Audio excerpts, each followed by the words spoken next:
bom dia! Certamente você sabe o que significa ser vegetariano, mas você já ouviu falar em veganismo? Pois bem, a prática vai bem mais além do que a alimentação e está mais associada a um estilo de vida. E para entender melhor o que é o veganismo, convidamos Micael Marques, que é membro da Sociedade Vegetariana Brasileira em Natal e estudante do curso de nutrição da UFRN, e Ricardo Crust, estudante de jornalismo e repórter aqui do nosso programa Diálogo Plural. A eles eu dou o meu bom dia para a gente falar sobre esse assunto que muito interessa a muitas pessoas têm dúvidas justamente sobre isso que eu falei agora no início, né? Sabe o que é ser vegetariano, mas qual é a diferença para ser vegano, né? Então, Micael, vou começar com você, nosso convidado de hoje. Primeiro explica pra gente e para quem está em casa o que é ser vegano. Olá, bom dia. Bom dia. É um prazer estar aqui, agradeço o convite. Então, essa confusão é bastante comum, significados, principalmente porque existem diversos tipos de vegetarianismo. Sim. Então, quando a gente pensa em dietas vegetarianas, o que são? No geral, as dietas vegetarianas mais comuns são a ovo-lacto-vegetariana, que é uma dieta na qual você não se alimenta de nenhum alimento cárneo, mas consome ainda leite, ovos e derivados. E a dieta vegetariana estrita, que é uma dieta sem quaisquer ingredientes de origem animal. Existem ainda outros tipos de vegetarianismo, com menos ênfase, mas o veganismo do que se trata? Além do não consumo de nenhum produto de origem animal, o veganismo ele tem um cunho ideológico. Sim. Ele se trata de uma perspectiva ética do vegetarianismo. Então, o entendimento que os animais têm direitos, são seres com direito à dignidade também, à vida, e não são propriedade humana, eles são a premissa maior do veganismo. Sim. Então, além do não consumo de produtos de origem animal, o veganismo ele tem como ideal o fim da exploração animal e a relação de consumo do vegano, geralmente, ela é pensada eticamente para gerar o mínimo de sofrimento possível a todos os seres, inclusive os não humanos. Até porque esse tipo de relação de consumo, ela se estabeleceu primeiro de forma primitiva, porque não se conhecia outra forma, mas hoje com a tecnologia, com o avanço da agricultura, com alguns tipos de elementos sintéticos, como borracha sintética, couro, outros elementos que dá para utilizar no vestuário, dá para utilizar nas áreas de consumo industrial, automotiva, têxtil, enfim. Hoje é possível, com facilidade, ter esse tipo de postura que, na verdade, o veganismo ele é um convite à reflexão sobre o quão entranhada está na nossa relação, na nossa vivência, a exploração animal, o quão normalizada está. É todo um envolvimento, né, por trás não só da alimentação, como na questão cultural, né, que a gente tem no nosso país de se alimentar de carne normalmente, e aí o veganismo vem para desmistificar, né, tudo isso. Cris, você tem alguma pergunta para fazer? Micael, eu queria saber primeiramente, bom dia a todos, eu queria saber de você como você passou a ser vegano, como você adotou essa filosofia de vida.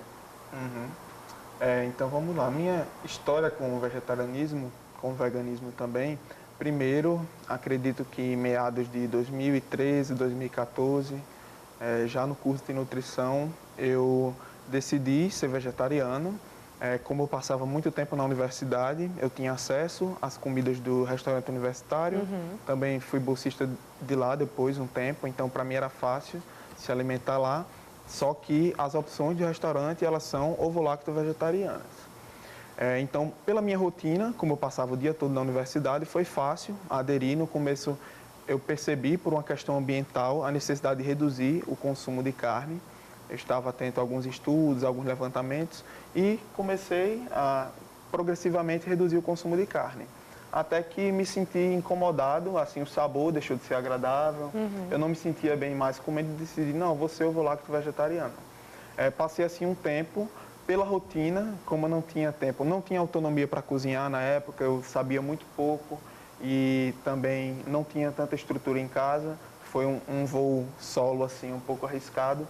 Eu acabei voltando a comer carne, acho que um ano depois, mais pela logística mesmo, porque eu não tinha condição de preparar meu alimento e comia muito fora, mas permaneci com esse desejo.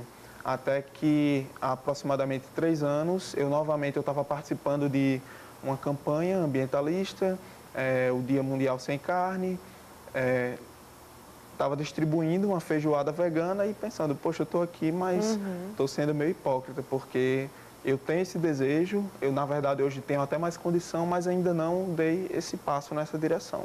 Foi quando, novamente, eu decidi, passei 1 ano, ovo-lacto vegetariano, já com mais autonomia, já cozinhando, eu decidi dar o próximo passo, me tornei vegano há 2 anos.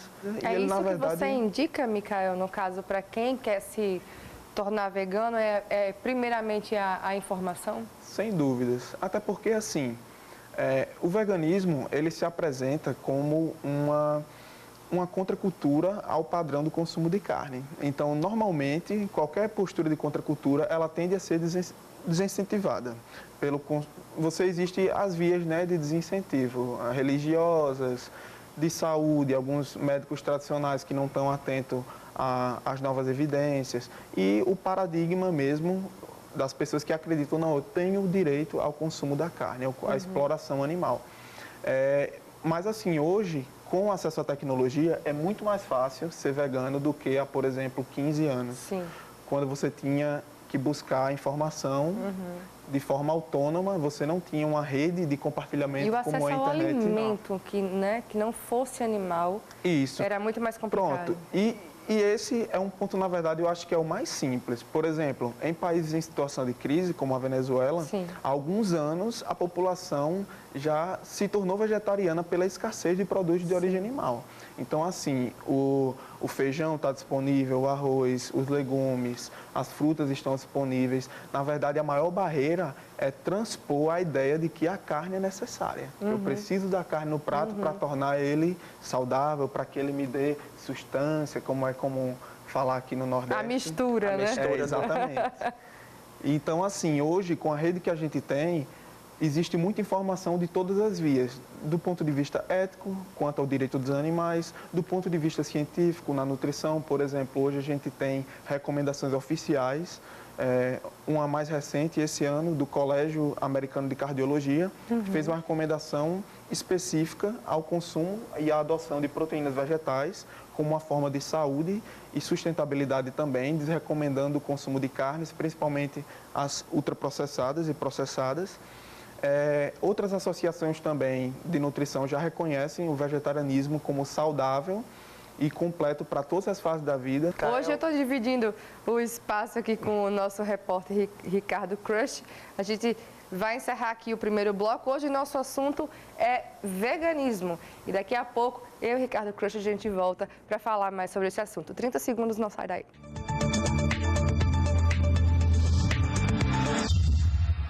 Voltamos com o programa Diálogo Plural de hoje, que conversa sobre o veganismo, com a presença de Micael Marques, que é membro da Sociedade Vegetariana Brasileira em Natal e estudante do curso de nutrição da UFRN, e Ricardo Crush, repórter aqui do nosso programa, que divide espaço comigo hoje. E para quem pensa em aderir ao veganismo, uma das dúvidas deve ser: e agora? O que é que eu vou comer e onde comer? A boa notícia é que a culinária vegana está repleta de opções. Saiba mais na matéria de Ricardo Crush. Seja por restrições alimentares ou por valores éticos, cada vez mais as pessoas têm buscado por uma alimentação mais equilibrada, orgânica e saudável. Isso tem impulsionado o crescimento de empreendimentos com foco neste público. Um desses espaços foi desenvolvido pela nutricionista Eliane Martins. O espaço demandou justamente dessa necessidade do público, que eu atendi em consultório, de você ter um filho, querer fazer a festinha de aniversário na escola, e ele, por ser alérgico à proteína do leite de vaca, por exemplo, não tinha onde buscar esse produto com segurança, com confiança, onde a cozinha fosse totalmente isenta, livre de contaminação cruzada. Ela nos fala sobre a expansão desse mercado que busca atender vegetarianos e veganos e da diversidade de pratos e produtos disponíveis hoje. Isso é uma crescente muito grande. Hoje no mercado a gente tem uma proposta de atender também a público tanto vegetariano quanto vegano, em especial uma parte do cardápio é dedicada a eles, tanto com sobremesas veganas, como a gente também tem espaguetes, risotos, a gente também tem um nhoque, então tem uma diversidade e também em festa. Então temos aqui kit festas, então a gente faz umas torradinhas, tem os pães, tem coxinha, tem mini salgado. A alimentação saudável muitas vezes é vista como cara, e a Eliane tenta desmistificar isso. Uma das nossas propostas é justamente a pessoa entrar aqui e perceber que é uma comida que você consegue abraçar um preço de R$ 20,90 até opções mais caras. A gente buscar as feirinhas que tem hoje no nosso estado, a gente tem os espaços maravilhosos onde você compra uma rúcula por R$ 2,00, isso não é caro. Você compra um pé de alface também por R$ 2,00, R$ 1,50. Então você não consegue comprar tudo orgânico ou da agricultura familiar, mas o máximo que você reservar um tempinho do seu dia, se organizar para ir na feirinha, você está pegando direto do pequeno produtor, com um preço muito mais acessível, comida mesmo, com legumes, com frutas, é muito mais barato que aqueles pacotinhos de muito bolacha, muito biscoito, que às vezes pela correria do dia a dia, as pessoas optam por comer o mais prático. O interesse dos clientes por produtos para o consumo no dia a dia determinou a expansão do restaurante. A gente propôs primeiro a proposta do restaurante, mas agregando, falando, então quem vem já pode conhecer as opções de você comer, comprar, fazer uma compra no mini mercado onde você não vê aditivos, conservantes, onde você encontra alimentos orgânicos de verdade, desde o bebê para uma gestante, um adulto, um idoso, então tudo de um pouco orgânico que você encontra fora, hoje a gente consegue trazer aqui para o nosso estado e encontrar aqui. E é com ele que a gente começa o nosso segundo bloco de hoje. Crush, fica à vontade para a pergunta. Obrigado, Camila. Micael, nós vimos que o veganismo ele tem uma relação com o direito animal. Então, para muitas pessoas isso pode parecer radicalismo, a cultura vegana. Então, o que você tem a dizer às pessoas que pensam, que têm esse pensamento? É interessante essa sua pergunta e é recorrente também. Até eu, quando me tornei vegetariano, eu pensava, não, talvez eu não seja vegano porque aí é demais, aí já é muito radical. Tinha aquela visão estereotipada. Até que, assim, minha visão foi se ampliando, minha percepção, e eu vi que o conceito de radical, para mim, também é relativo. Então, como a gente falou no primeiro bloco, qualquer movimento que se põe numa posição de contracultura, ele tende a colocar o comportamento padrão um pouco em xeque e incomodar. É natural, qualquer tipo de ativismo. E no caso do veganismo, por exemplo, como as pessoas têm esse entendimento que possuem o direito a comer carne, que não há problema nenhum em manter animais confinados, em ter os animais como posse, em usufruir dos animais para qualquer benefício próprio, uma postura que levanta a voz dos animais, os animais que não têm voz, que traz essa noção, os animais têm dignidade, têm direitos, ela costuma incomodar. Então, assim, para mim, por exemplo, o que parece de fato radical? Os padrões de produção da indústria animal. Sim. De escaldar porco vivo, de separar um bezerro da mãe com um dia. Então, assim, qualquer período histórico em que houve algum movimento abolicionista ou de contracultura forte, ele era taxado como radical. Isso aí é um discurso padrão. Por exemplo, o período abolicionista no Brasil, o abolicionismo era visto como um radicalismo. Não, aí já é demais, dá direito ao negro. E, na verdade, até a nossa motivação no final foi para que o negro tivesse direito à compra pela influência inglesa e não uma coisa genuína de reconhecimento do direito do negro. E, quanto à questão dos animais, nós caminhamos ainda na vanguarda. O movimento de direitos dos animais começou a aflorar no século XIX e XX, apesar de alguns escritores antigos, filósofos também levantaram essa bandeira, e só hoje a gente tem, através das mídias, uma difusão mais ampla desse conhecimento que pode sensibilizar aqueles que naturalmente possuem algum interesse nesse tipo de conteúdo. Micael, você sente que a indústria vegana está crescendo? Custa caro ser um vegano? Você falou aí da questão da Venezuela, né? Sim. Que as matérias-primas mais fáceis, né, como o feijão, a fruta, tudo está disponível. Mas quem realmente sente a necessidade da carne? Como é que está essa indústria para essas pessoas? Então, vamos lá. A indústria vegana, ela está em franca ascensão no Brasil. Recentemente houve um levantamento e a indústria vegana estava crescendo cerca de 400% ao ano. Então, assim, hoje é muito comum, até em Natal, hoje, para quem é vegano, existe uma gama de negócios disponíveis, de comida congelada, salgados, comida mais saudável ou comida de festa, enfim. Não é mais caro? Olha, o ponto, deve fazer a distinção. Para o consumo de casa, é muito mais barato, sem dúvida. Vocês também, que com certeza têm a casa de vocês, realizam feira, devem lembrar que o produto mais caro da feira geralmente é a carne. Sim. Principalmente, se você faz uma feira de grãos, de folhosos, frutas, até leguminosas, e quando passa na seção de carnes, o dinheiro acaba. O preço do carrinho dobrou. É verdade. Então, assim, até uma experiência que eu tive durante a minha formação na nutrição é que o ideal, não, eu preciso comer carne. Às vezes, para algumas famílias de baixa renda, ele é muito nocivo. Por quê? Famílias que teriam condição de ter acesso a um prato com arroz, feijão fradinho, que chega a custar R$ 2,50 aqui em Natal, algum legume ou folhoso que tivesse disponível, mais barato, elas preferem consumir arroz e algum embutido enlatado, carne, pela noção de que não, a carne é necessária no prato. Então, consome um alimento cancerígeno, um alimento de baixíssimo valor nutricional, porque esse tipo de mentalidade é muito forte. Agora, Foi vendido durante muito tempo essa ideia de que a carne seria uma forma de repor proteína, a melhor forma, né, de repor proteínas. Exatamente. E assim, para o consumo fora de casa, infelizmente, realmente custa um pouco mais, mas é por uma lógica muito simples. Você tem uma produção mais limitada, que atende a um público menor. Então, você precisa manter o seu lucro. Se você vende muito produto, por exemplo, as grandes redes de fast food ou de qualquer outro tipo de alimento, a carne, por exemplo, não é barata, mas você sai para comer um churrasquinho, você vai para algum espaço, consegue pagar baixo, consegue pagar um preço que você poderia considerar justo. No tocante à comida vegana, o público-alvo é um pouco pequeno ainda. E eu estive em São Paulo, por exemplo, então lá havia, na época, 75 restaurantes veganos e muitos que simpatizam. Então, não são exclusivamente veganos, mas tem opção. Aqui em Natal, como a gente está começando ainda esse movimento, então você tem um preço de custo um pouco maior.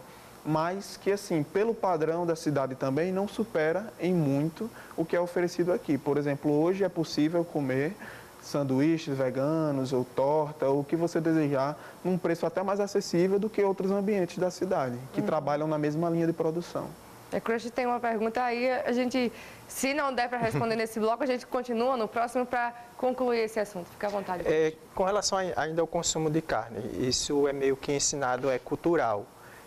E as pessoas têm essa visão do consumo de carne como algo cultural, elas foram doutrinadas, de certo modo, ao consumo. Então, mas, porém, você tem um animal doméstico e essas pessoas não têm essa visão do consumo da carne animal, do animal doméstico. O que existe na China. Como você vê essa questão dessa diferenciação que se faz entre o consumo de carne de um animal doméstico, que seria um cachorro, um gato, e de um boi, de um porco, de uma ave? Quais os privilégios? Qual o privilégio de um? Na verdade, você destrinchou muito bem o que nós veganos chamamos de especismo, que é justamente esse conceito de eleger as espécies para manter relações afetivas e eleger as espécies para manter uma relação de exploração e de consumo.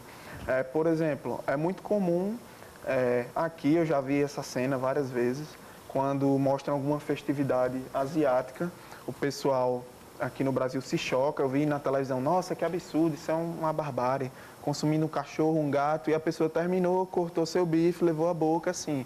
Então, na verdade, pelo hábito cultural mesmo, as pessoas naturalizam que existem raças, animais determinados para amar e outros para comer, para explorar. E, na verdade, o convite do veganismo é esse, amplie o olhar. Veja com a mesma empatia todos os animais. Porque, assim, por exemplo, a gente subestima, às vezes, animais que culturalmente habituamos ao consumo, mas o porco, por exemplo, é um dos animais mais inteligentes que existem. E, assim, ele chega a ter uma inteligência comparada a uma criança de 5 anos. Micael, vamos concluir esse assunto no próximo bloco. O nosso assunto de hoje é o veganismo. Fica aí 30 segundos, a gente já volta.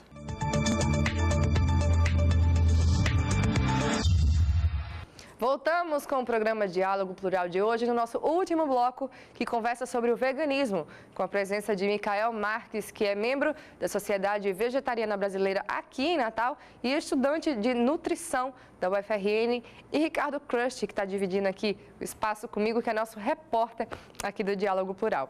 Então vamos tentar concluir um pouquinho desse assunto, né, Micael? O veganismo também prega a preservação do meio ambiente. Você falou bem disso no primeiro bloco. De que forma a cadeia de produção alimentícia de origem animal, claro, afeta o meio ambiente? É importante também, para que eu seja justo, que fique claro que não é só a produção de alimentos de origem animal que afeta a sustentabilidade, o ecossistema, mas a produção em geral, geralmente a produção intensiva por monocultura. Agora, dentro desse modelo de produção, por exemplo, a maior parte dessa produção intensiva de monocultura é destinada à alimentação animal. Além do que, por exemplo, no Brasil a gente tem dados bastante expressivos, como questão do desmatamento, Sim. que é cerca de 70% relacionado à agropecuária diretamente. Então, assim, ou você desmata para criar um campo de monocultura de soja, de trigo, de algum outro grão, que vai ser a maior parte ração animal, ou você desmata para criar pasto. E, basicamente, isso é muito comum, existem dados oficiais de entidades respeitadas no mundo, da ONU também, OMS, a respeito dessa questão da sustentabilidade, relatórios bem densos, acho que o último foi em 2013. E, basicamente, a Amazônia no Brasil, por exemplo, está virando churrasco. Então, assim, até minha previsão para o futuro é que o ideal seria que as pessoas tivessem uma consciência suficiente para diminuir ou até zerar seu consumo de produtos de origem animal naturalmente, mas como essa consciência ela dificilmente vai chegar, é meio utópica, e existe um incentivo, o lobby, a gente tem uma bancada ruralista no Congresso que aprova leis, que garante que o lucro relacionado à produção de alimentos de origem animal ele esteja bem expressivo. O que eu prevejo para o futuro é que cheguemos a um nível de colapso ambiental onde teremos que fazer mudanças drásticas em relação ao consumo carne, como alguns países já fazem. Taxar alimentos de origem animal, a Austrália já faz, outros países já fazem. Então, assim, se não houver essa conscientização, a gente vai chegar a esse nível. E aí tem pessoas que tentam equiparar. Mas o vegetarianismo consome soja, consome grãos. É verdade. Quanto à soja, por exemplo, 90% vira ração animal. E mesmo assim, se a gente fosse equiparar a quantidade em grãos, por exemplo, a quantidade de grãos que alimentaria 10 pessoas, alimenta um animal que vai ser sacrificado e alimentar uma pessoa. Isso aí é uma das questões, né? Mas Crush tem uma questão interessante, né, Crush? Sobre a questão de higiene e tudo mais, né? A indústria de cosméticos, de higiene e limpeza, ela faz muitos testes em animais. Quem quer fugir desses produtos? Como saber que um produto é testado em animais? Como saber que isso está no rótulo, empresas, né? Tem uma regra para isso? Há uma indicação. Olha, normalmente não existe informação no rótulo, a não ser que seja uma empresa que já atente ao teste de animais, então ela especifica não testado em animais ou vegano. Mas não é tão comum. Então, quais são as vias? Que também é uma forma de marketing, né? Vamos combinar. Exatamente. Né? Porque, assim, uma demanda ideológica normalmente gera uma demanda de consumo também, naturalmente. Então, hoje existem bancos de dados, por exemplo, na internet, é bem fácil acesso de empresas que testam ou não em animais. É só pesquisar cosméticos, empresas que testam em animais. Ou, assim, uma forma acessível para as que não deixam transparente é consultar o SAC e verificar. Mas, assim, produtos relacionados a grandes empresas, que eu não vou citar o nome, mas as grandes, que geralmente são núcleos que destrincham diversas linhas de produtos, mas são um núcleo só, eles geralmente testam em animais. Mas, assim, existe algum produto que, pelo rótulo, você pode meio que saber, esse produto tem origem animal, Pronto. Aquele ponto que eu falei no começo, do acesso à informação. Muita gente se surpreende, mas tal coisa, tem, por exemplo, chiclete de goma, o que é que tem de origem animal? Às vezes até cartilagem, as pessoas não sabem assim como... É informação mesmo. Exatamente, é se empoderar nesse sentido. E assim, se for, por exemplo, geralmente o processo é assim, eu quero verificar se um produto ele testa ou não em animal, não é tão difícil porque as grandes empresas são donas de quase todo o mercado. Então, assim, 80% dos produtos de cara eu vou saber, poxa, testam em animal, pertencem a P&G, pertencem a outra empresa grande. Tem os sites, muitos sites na internet, tem essas listas, né, Micael? Isso, exatamente. E quando não há essa informação clara, é uma empresa nova, é uma empresa pequena, o caminho geralmente é consultar o SAC. Mas, como eu lhe falei, como o mercado das multinacionais ele domina quase tudo, não é difícil ver. Em contrapartida, como a gente falou da demanda de consumo, que um novo estilo de vida gera, empresas com produtos à base de ingredientes de origem vegetal, elas geralmente especificam que não são testados, e também pequenos produtores locais. Hoje a gente tem produção de cosmético também aqui Sim. no Rio Grande do Norte e outros estados, que é até uma forma mais saudável de estimular a renda local, de Sim. mobilizar o comércio local. E para quem se interessou sobre o veganismo, né, aqui com esse debate da gente, onde encontrar, né, mais informações? Aqui em Natal existem grupos que se reúnem, trocam informações sobre o assunto. Acredito que você é a melhor pessoa para, né, que você está diretamente relacionado a isso. Então, quem se interessou sobre o assunto procura quem? Certo. Bem, hoje aqui em Natal existe a Sociedade Vegetariana Brasileira, que é um núcleo de fomento ao vegetarianismo estrito, ao veganismo e, assim, existem também, através da internet, inúmeros materiais, cartilhas que é possível ter acesso. Um dos materiais mais completos, feito por uma instituição que também tem como finalidade o fim da exploração animal, a Mercy for Animals. Então, existe uma cartilha completa, mas vocês podem procurar também nas redes sociais, a SVB Natal. O núcleo ele se reúne, ele dispõe de informações nesse sentido, de tornar, na verdade, o vegetarianismo mais acessível no quesito de informação também às pessoas, de espaços e dessas orientações. Onde é que eu posso me alimentar em Natal? Que tipo de receita, que tipo de preparação eu posso incluir na minha rotina para que eu diminua alimentos de origem animal. E nas redes sociais também, para além de Natal, no cenário nacional, existem muitos grupos diversos, assim, alguns com centenas de milhares de pessoas, com esse fim de troca de informação na perspectiva do veganismo e das dietas baseadas em vegetais. Se quiser alguma informação mais próxima, você tem a SVB, existem núcleos também, outro que eu participo, o Jaulas Vazias, ele está fazendo mensalmente um cine com a perspectiva do direito dos animais no estabelecimento aqui em Natal. As informações estão disponíveis nas redes sociais. Existem outros coletivos como o ASA, que é também aqui de Natal, que faz oficinas de culinária, tem um até aberto agora. Então, assim, existem opções de formação aqui e globalmente também. Micael, muito obrigada pelos esclarecimentos aqui sobre o veganismo. Tenho certeza que muitas pessoas ficaram interessadas. Crush, obrigada por dividir aqui no estúdio esse espaço comigo. Ficou muito mais próximo, muito mais interessante.